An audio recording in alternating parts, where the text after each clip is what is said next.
आमदार अनिल कुमार यांच्यावर हल्ला, प्रचारादरम्यान दगडफेक, गाडीची तोडफोड.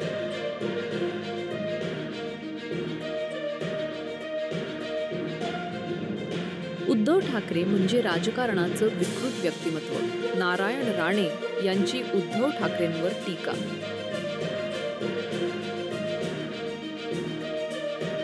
आंदोलनकर्त्यांनी महामार्ग मोकळा करावा असे आदेश हायकोर्टाने बच्चू कडूंसह आंदोलकांना दिले.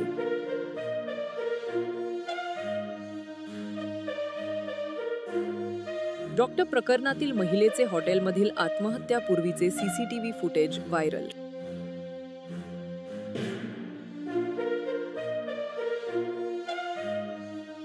मृत्यूनंतरही डॉक्टरचे व्हॉट्सअप ऍक्टिव्ह होते का? डेटा डिलीट केल्याचा कुटुंबियांचा गंभीर आरोप. प्रकरणाची सखोल चौकशी व्हावी अशी मागणी.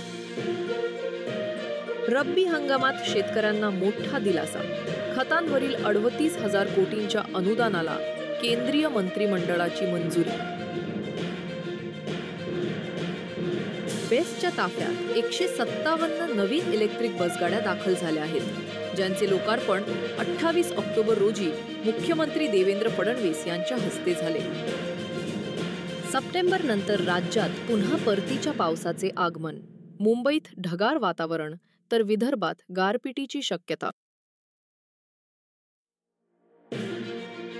पवित्र पोर्टलद्वारेच शिक्षक भरती, उच्च न्यायालयाचा निर्णय.